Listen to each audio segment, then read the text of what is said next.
अनंत सिंह एक ऐसा नाम जिसकी तूती आज भी बोलती है। अनंत जेल के बाहर हो या फिर जेल के भीतर अपनी रसूखदारी के लिए हर जगह जाने जाते हैं। इनकी रसूखदारी की वजह से लोग उन्हें छोटे सरकार कहते हैं। गैंगस्टर से नेता बनी अनंत कुमार सिंह को 15 दिन की पैरोल पर जेल से बाहर किया गया है। जेल से बाहर आने के बाद अनंत ने अपने इरादे भी जाहिर कर दिए हैं।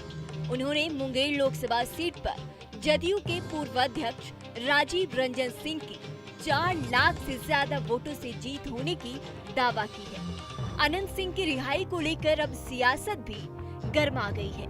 अनंत के बारे में कहा जाता है कि उनका प्रभाव मोकामा से बाहर तक फैला हुआ है।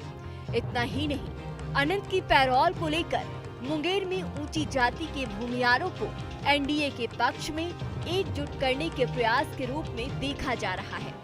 मुंगेर लोकसभा सीट से सीएम नीतीश कुमार के प्रमुख सहयोगी ललन एक बार फिर मैदान में हैं। उन्हें इंडिया ब्लॉक के उम्मीदवार अनीता देवी कड़ी टक्कर दे रही है। लालू यादव ने गैंगस्टर रहे अशोक महतो की पत्नी अनीता को चुनावी मैदान में उतारा है।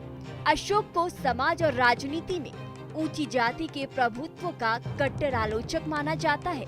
ललन सिंह को अनंत सिंह से बड़ी उम्मीदें भी होंगी। अनंत सिंह न सिर्फ मोकामा बल्कि पूरे मुंगेर लोकसभा सीट पर अपना प्रभाव दिखा सकते हैं और इसका फायदा सीधे सीधे ललन सिंह को मिल सकता है। मुंगेर लोकसभा सीट पर 13 मई को वोटिंग होगी। बता दें कि जेल से बाहर निकलते ही अनंत सिंह ने नीतीश कुमार की जमकर तारीफ की। इसके साथ ही बिहार में शराबबंदी हटाने की मांग भी की। अनंत ने कहा, शराबबंदी की वजह से बच्चे स्मैक का नशा करने लगे हैं। हम मांग करते हैं कि शराब की जगह जगह दुकानें खुलना चाहिए। नीतीश कुमार सबसे बढ़िया नेता हैं। नीतीश कुमार बिहार को बनाए हैं। उससे पहले लालू के राज में क्या था? बच्चे स्कूल जाते और किडनैप होकर वापस आते। तेजस्वी यादव को लेकर अनंत ने कहा, ये सभी 1-2 सीटें मुश्किल से जीत पाएंगे, उससे ज्यादा जीत नहीं पाएंगे। पूरा बिहार मोदी लहर में है। इन लोगों ने 20 साल में कुछ नहीं किया। ललन सिंह 5 लाख से ज्यादा वोटों से चुनाव जीतेंगे।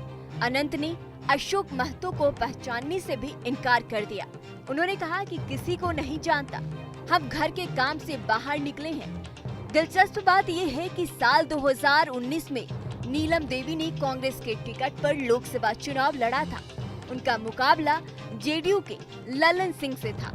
हालांकि नीलम देवी चुनाव हार गई थी और ललन मुंगेर से सांसद चुने गए थे। लोकसभा चुनाव के साल भर बाद भी 2020 में बिहार में विधानसभा चुनाव हुए तो अनंत ने जेल में रहते हुए राजद के टिकट पर विधानसभा चुनाव लड़ा था और जीत हासिल की थी। कभी नीतीश कुमार के बेहद खास रहे अनंत सिंह बाद में राजनीतिक कारणों से सीएम से दूर होते चले गए। एक बार उन्होंने नीतीश कुमार को चांदी के सिक्कों से तौलकर सम्मान किया था। साल 2015 विधानसभा चुनाव से ठीक पहले अनंत सिंह बागी हो गए थे।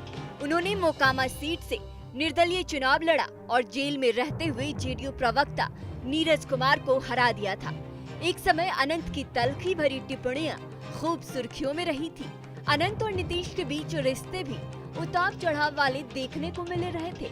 नीतीश कुमार और अनंत सिंह के बीच साल 2004 के लोकसभा चुनाव के दौरान नजदीकियां बढ़ी थी। उस समय नीतीश बाढ़ लोकसभा क्षेत्र से सांसद थे। इतना ही नहीं, अनंत और ललन सिंह की सियासी अदावत भी चर्चा में रही। यह भी उतना ही रोचक है। एक समय ललन सिंह ही अनंत को राजनीति में लेकर आए थे।